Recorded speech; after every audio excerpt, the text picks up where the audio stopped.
হাই friend, ভূপালীজ কিচেনলৈ আপোনালোকক মই স্বাগতম জনাইছোঁ।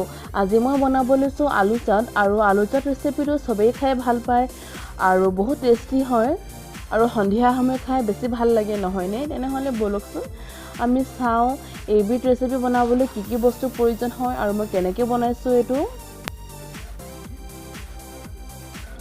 ইয়াৰ কাৰণে প্ৰথমতে মই লৈছোঁ কাবেলি চানা। কাবেলি চানাখিনি মই 8 ঘণ্টামান তিয়াই আৰু কুকাৰত মই 3টামান চিটি লগাই দিছিলোঁ।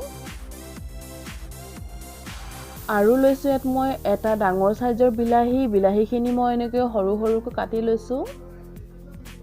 আৰু লৈছোঁ মই 3টা আলুকেইটা মই বইল কৰি এনেকৈ সৰু সৰু পিচ কৰি কাটি লৈছোঁ। আৰু 2টা মিডিয়াম সাইজৰ পিঁয়াজ মই এনেকৈ সৰু সৰুকৈ কাটি ল'লোঁ। আৰু লৈছোঁ মই ভুজিয়া। এয়া লৈছোঁ মই আদা আৰু জলকীয়া, এডোখৰ নেমু, আদা জলকীয়াখিনি মই সৰু সৰুকৈ কাটি লৈছোঁ। আৰু মছলা লৈছোঁ মই নিমখ সোৱাদ অনুযায়ী, ক'লা নিমখ আধা চামুচ, ৰেড চিলি পাউডাৰ আৰু অকণমান মই তেল লৈছোঁ, মিঠাতেল 2 চামুচমান হ'ব। আৰু এই বস্তুখিনি গোটেইখিনি মিক্স কৰিবলৈ এটা মই ডাঙৰ বাতি এটা লৈ লৈছোঁ। আৰু প্ৰথমতে মই কাবেলি চানাখিনি দি দিছোঁ বাতিটোত। আৰু এনেকৈ মই এটা এটাকৈ বস্তু এড কৰি যাম। এতিয়া মই আলু কেইডোখৰ দি দিছোঁ।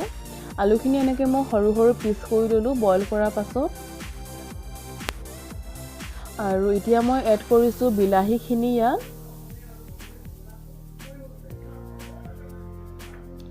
এতিয়া মই পিঁয়াজখিনি দি দিছোঁ।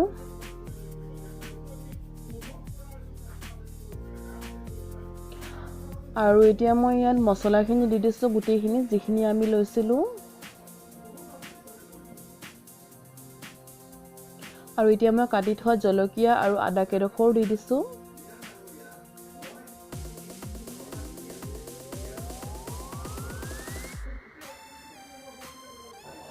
এতিয়া দিছোঁ মই তেলখিনি। আৰু লগতে মই নেমুডোখৰো এনেকৈ চেপি দিছোঁ।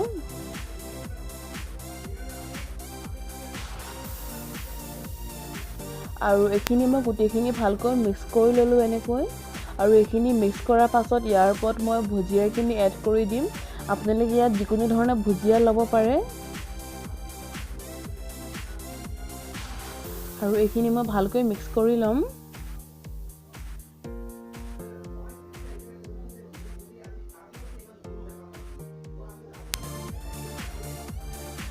এয়া মোৰ আলু চাট ৰেডি হৈ গ'ল।